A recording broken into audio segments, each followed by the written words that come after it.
अब जो कोशिश 31 अक्टूबर 2024 को हुई, जो कि कोई बहुत ज़्यादा खुशगवार यादें उस दिन से वाबस्ता नहीं है, ख़ासतौर पर प्राइवेटाइजेशन से मुंसलिक लोगों की, उससे कितना मुख्तलिफ होने जा रहे हैं 23 दिसंबर 2025?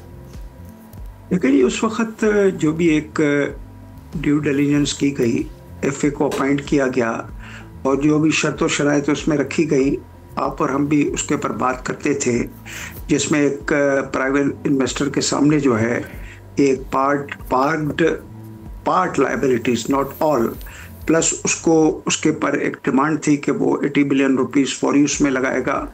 उसके बाद एक इन्वेस्टमेंट के कुछ लेवल्स जो है वो भी इंडिकेट किए गए थे। बेस मिनिमम आपको याद है उस ज़माने में जो प्राइस रखी गई थी वो तकरीबन 308 मिलियन यूएस डॉलर या तकरीबन 84 रुपीस उस ज़माने का जो एक्सचेंज रेट था उस पर रखी गई थी, बिलियन रुपीस। अब उस शराइत ने जो है वो किसी को अट्रैक्ट नहीं किया और बल्कि उसमें जो है इररिलेवेंसी भी बहुत थी, क्योंकि रिलेवेंसी तो ये है कि किसी को एक लाइन का तजुर्बा भी होना चाहिए, किसी कंसोर्टियम के पास जो है ये एक एक्सपीरियंस भी होना चाहिए। मगर चलो, आजकल की फाइनेंशियल वर्ल्ड में बड़े बड़े ग्रुप्स जो है वो नई नई चीज़ों को भी अपने ग्रुप में शामिल कर लेते हैं। तो अब आपके इस सवाल का जवाब के इसके और इस दरमियान में क्या फ़र्क है, तो थोड़ी देर के लिए मेरा ख्याल है कि वो शर्त शराइत जिसके ऊपर एफए ने, बल्कि एफए को काफ़ी क्रिटिसाइज भी किया गया था उस ज़माने में, और फिर जब उसके बाद की जो भी एक इसके ऊपर वो हुई है डिलीजेंस, उस डिलीजेंस और प्लस जो दूसरी चीज़ें जिसको हम कहेंगे कि एक रियलिटी, वो रियलिटीज़ जो है वो सामने रखते हुए हम ये कहें कि कुछ एक्सपीरियंस ने चीज़ों को जो है वो थोड़ा सा आगे बढ़ाने के अलावा उसमें कुछ इस किस्म की एक स्ट्रक्चरिंग की गई है कि वो अट्रैक्टिव बने। अट्रैक्टिव बनने का मतलब ये है कि एक जो मिनिमम प्राइस जो है वो अभी तक सरकार ने इंडिकेट नहीं की है, मेरा ख्याल है कि वो आएगी, तो उस वक्त जो है वो अब हम कहें कि डिस्क्लोज हो रही है, कॉन्फिडेंशियल है, क्योंकि मैं भी वहाँ पे रहा हूँ, रात को ये प्राइस डिटरमिन हो जाती है, तो एक किस्म की कोई ज़्यादा कॉन्फिडेंशियलिटी की बातें नहीं होती हैं।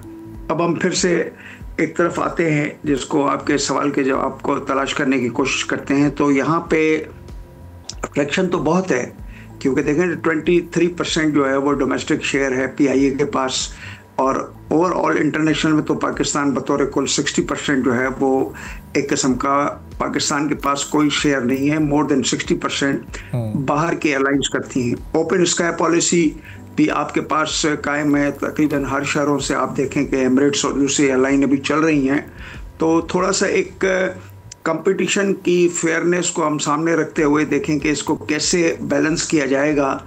तो पार्टीज जो सामने आपके आई हैं, आरएफ हबीब एंड एकेडी, वो भी एक कंसोर्टियम बन चुका है। Fauji fertilizer is also a name, मेरा ख्याल है कि कुछ एक हेल्दी और वेल्दी ऑर्गेनाइजेशन है।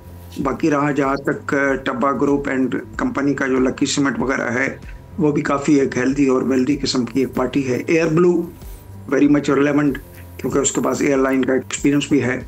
तो अब ये पार्टियां जो है वो मेरे ख्याल में कि इनको सीरियसनेस इनकी जो है वो रिस्पॉन्ड करेगी कि इन शर्तों शराइत जिसको उन्होंने ऑपरेशन और फाइनेंशियल के हवाले से एक वर्चुअल डेटा रूम भी ये विज़िट कर चुके हैं, ऑपरेशन और फाइनेंशियल चीज़ों को भी ये विज़िट कर चुके हैं। तो मेरा ख्याल है कि अब एक प्री ऑडिट के हवाले से मैं ये कहूँगा कि तकरीबन चीज़ें मुकम्मल हो चुकी हैं। अब उस मुकम्मल होने के बाद ये कैसे रिस्पॉन्ड करेंगे, इसमें इसको हमने देखना है। गवर्नमेंट ये कह रही है कि भाई हम कोई गारंटीज, एक इन्वेस्टर स्पेसिफिक गारंटीज नहीं देंगे। उसको थोड़ा सा हम इस तरह कहें कि कुछ चीज़ों में जैसे ट्रिपल की प्रोजेक्शन में चलते हैं तो उसमें गारंटीज भी इन्वेस्टर स्पेसिफिक होती हैं कि अगर इतना पैसे की कम कलेक्शन हुई तो ये गवर्नमेंट आपको जो है इसको देगी। स्वीट नॉर्दर्न गैस में 18% जो है रिटर्न ऑन द एसेट्स जो है वो भी है।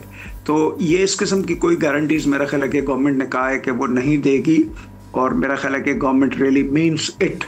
तो अब इसको हम देखेंगे कि हम पहली मर्तबा है कि कहा है कि जी इसको हम पब्लिक भी करेंगे, इसको जो है ओपन जो है वो उस टेलीविज़न पे भी लाएंगे। तो मैं जो बातें प्राइम मिनिस्टर की एक स्टेटमेंट्स हैं, वो स्टेटमेंट्स तो मेरा ख्याल है कि एक रेटरिक हैं, मगर जो पास्ट है मेरा ख्याल है उसको थोड़ा सा 2-3 मिनट बात करें। वो कोई इतना अच्छा नहीं है कि वो हमें कोई एश्योरेंस दे कि ये इस वक्त 23 भी जो है वो एक ऑब्जेक्टिव आउटकम में जो है वो हमें मामलत करेगा। देखिए ये 2009 की बातें हैं, लिस्टिंग है, फिर उसके बाद डी लिस्टिंग है, फिर 2013 में ये एक्स से कारपोरेशन में जाता है, फिर अगर आपको याद होगा कि 2 आदमी बेचारे हलाक भी हो जाते हैं, बड़ी एजुटेशन होती है। फिर उसके बाद 2018 में तो चेंजेस आती हैं, फिर कहते हैं अच्छा जी कोर अलग, नॉन कोर अलग, फिर बहुत सारी बातें उसके साथ साथ आती हैं। फिर जो है वो हमारे असेंबली में जो है वो पीपल्स पार्टी उसकी मुखालफत भी करती है।